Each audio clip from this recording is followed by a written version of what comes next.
Luka sobekan terdapat di muka Josiah hingga bola matanya tercungkil.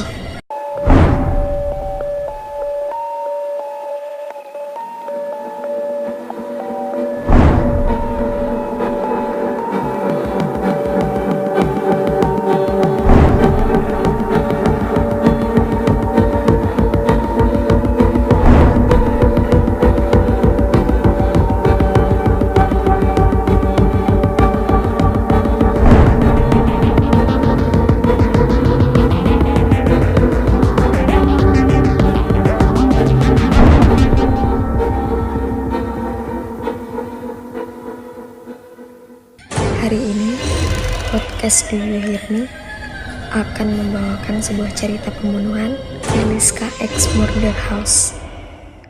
Villisca merupakan sebuah kota di barat laut negara bagian Iowa, Amerika Serikat. Rumah ini memiliki kisah misterius tentang pembunuhan pembantaian pada zaman dahulu.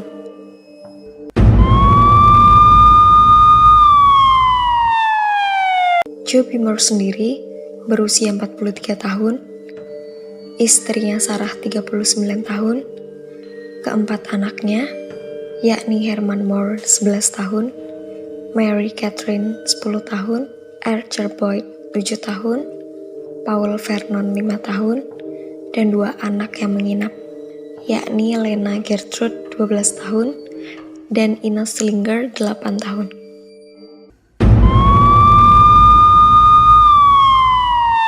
Keluarga Moore dikenal sebagai keluarga yang baik dan juga ramah. Keluarga Moore juga disukai banyak tetangga dan orang-orang sekitarnya. Pada tanggal 9 Juni tahun 1912, Mary Catherine, atau yang biasa dipanggil Catherine Moore, mengajak kedua sahabatnya, yaitu Ina dan Lena Gertrude, untuk menginap di rumahnya. Sebelum menginap, mereka bertiga mengunjungi gereja Presbyterian yang ada di sekitar tempat tinggal mereka. Mereka mengikuti program Children's Day atau Hari Anak yang dipimpin oleh Sarah Moore, ibu dari Catherine Moore. Acara itu selesai pada pukul 9.30 waktu setempat. Setelah semua peserta pulang, Sarah Moore bersama putrinya dan juga teman putrinya pulang menuju rumah dengan berjalan kaki. Mereka tiba di rumah sekitar pukul 9.45 sampai 10 malam. Esok harinya, pukul 7 pagi, Mary Pickham, tetangga Moore, yang rumahnya tepat di sebelah rumah keluarga Moore, keluar dengan membawa baju cucian. Ia berniat menjemur bajunya di halaman rumahnya. Saat sedang menjemur pakaian, ia melihat rumah keluarga Moore tampak sangat sepi. Biasanya, pada pukul 7 pagi, keluarga Moore akan keluar rumah untuk pergi ke gereja, tetapi pada hari itu tak ada satupun keluarga Moore yang keluar rumah. Karena penasaran, Mary Pickham mendatangi rumah keluarga Moore dan mengetuk pintu rumah tersebut. Ia mengetuk berkali-kali tetapi tidak ada jawaban ataupun langkah kaki membuka pintu. Kemudian Mary Pickham mencoba membuka pintu tersebut, tetapi tetap tidak bisa terbuka karena terkunci. Salah satu kebiasaan keluarga Moore di pagi hari adalah mengeluarkan ayam dari kandang.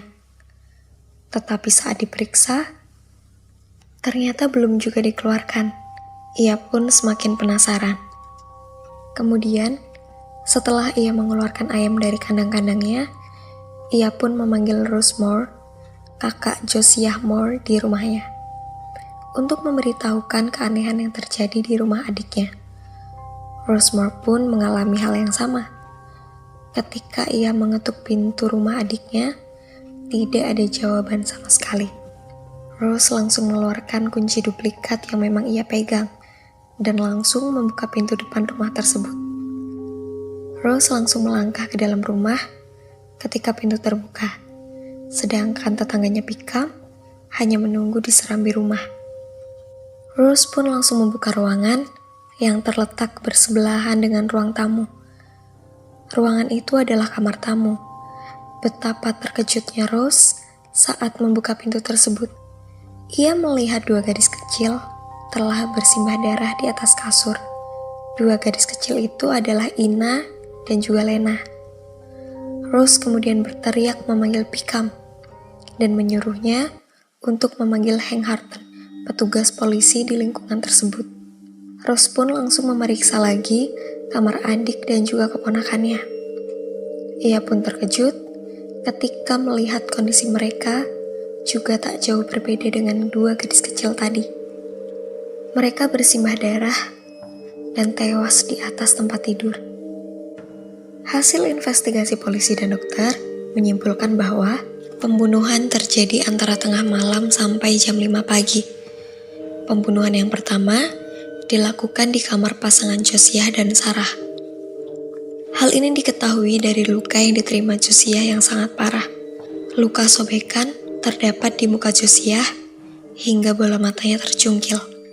Semua anggota keluarga telah tidur ketika pembunuhan terjadi, kecuali Lina Stillinger. Ini dilihat dari luka lengan Lina. Mereka mengidentifikasi bahwa Lina mencoba memberi perlawanan saat akan dibunuh.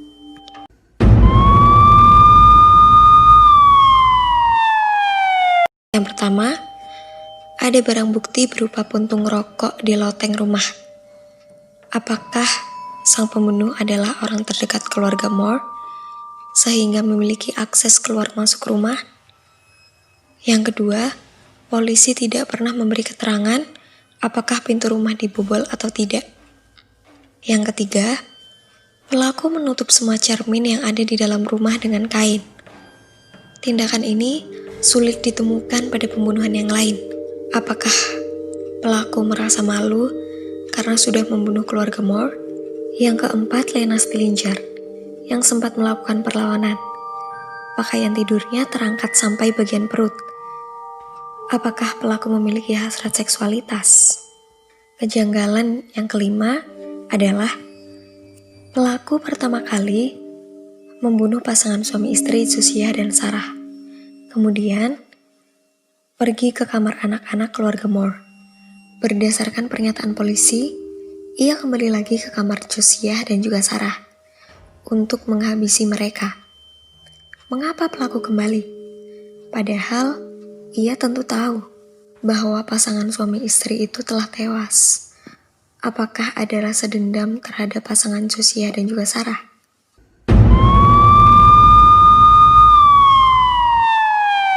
Yang pertama adalah Frank Jones. Frank Jones adalah seorang pengusaha kaya dan juga seorang senator negara yang sering terlibat dalam politik. Joe Moore pernah dipekerjakan oleh Jones, tetapi kemudian ia berhenti untuk membuka usahanya sendiri. Akhirnya, Joe dan Jones pun bersaing dalam bisnis. Diketahui juga bahwa Joe pernah berselingkuh dengan putri senator Jones ini, sehingga membangkitkan kecurigaan yang besar terhadap Jones saat terjadinya kasus pembantaian ini. Tersangka yang kedua adalah Lynn Jacqueline George Kelly. Ia adalah tersangka utama yang lainnya. Ia juga yang memberi materi di acara anak di gereja yang dihadiri keluarga Moore. Ia menghadiri hari anak dalam pelayanan di gereja Moore. Pada malam pembunuhan terjadi, diketahui ia menaiki kereta pada dini hari. Pada tanggal 10, menurut kesaksian dari sepasang orang tua. Pada waktu di kereta juga, ia berbicara tentang pembunuhan sebelum waktu mayat ditemukan. Pendeta Kelly pun mengakui pembunuhan itu adalah perbuatannya. Tetapi setelah di persidangan, ternyata ia dibebaskan karena ia memiliki riwayat gangguan kejiwaan. Ia juga sempat ditahan pada tahun 1914 karena mengirim gambar mesum pada calon sekretarisnya. Tersangka yang ketiga adalah William Mansfield. Ia menjadi tersangka karena menjadi pembunuh istri dan bayi perempuannya dengan kapak di Blue Islands pada tahun 1914. Pembunuhan yang ada di Villasca ini pun sangat mirip dengan pembunuhan yang telah ia lakukan beberapa tahun silam. Ada rumor yang menyatakan bahwa Mansfield bekerja untuk Frank Jones. Pembunuhan kapak serupa juga terjadi di Colorado dan juga Kansas City, di mana Mansfield diketahui berada di kota tersebut. Yang keempat adalah Andrew Sawyer. Berdasarkan keterangan saksi, ia datang meminta pekerjaan pada sebuah proyek jalan tol di dekat lokasi kejadian. Ia berpenampilan rapi walaupun sepatunya dipenuhi lumpur. Ia kemudian diberi pekerjaan di proyek tersebut. Beberapa teman kerjanya melihat Andrew membeli koran dan sangat tertarik dengan kasus kematian keluarga Moore. Bahkan, ia tidur dengan kapak dan selalu bertanya apakah pelakunya sudah tertangkap. Dari hasil penyelidikan ternyata Sawyer memiliki alibi dan sedang berada di Osceola pada malam kejadian dan ditangkap polisi karena tidur sembarangan di jalanan.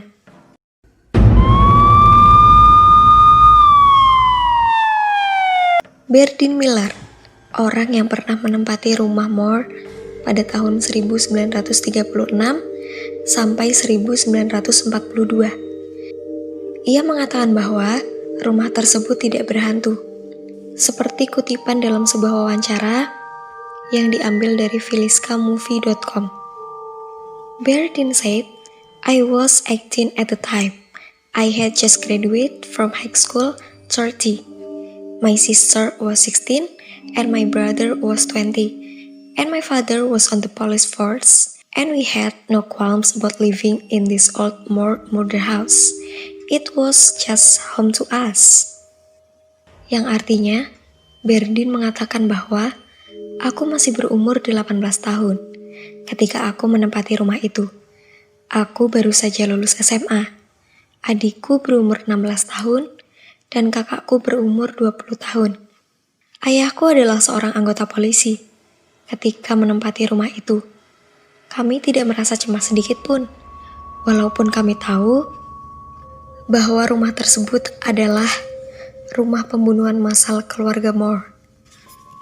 Rumah itu kemudian sudah banyak berpindah tangan, dan akhirnya dijual kepada Darwin dan juga Lynn, salah seorang pemilik dari museum lokal pada tahun 1994.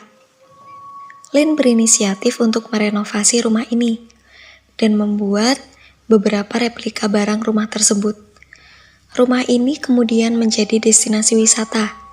Kamu juga bisa menginap di rumah ini dan merogoh kocek sekitar $400 atau sekitar 4,4 juta rupiah per malam.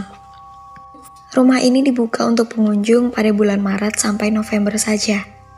Kamu bisa datang pukul 1 siang sampai 4 sore waktu setempat. Sebelum masuk, kamu harus membayar tiket seharga $10 atau sekitar Rp111.000. Untuk kamu yang ingin request cerita pembunuhan, kamu bisa langsung email ke alamat email DHM di inipodcast00@gmail.com. Cerita pembunuhan menarik akan kita bawakan di episode berikutnya.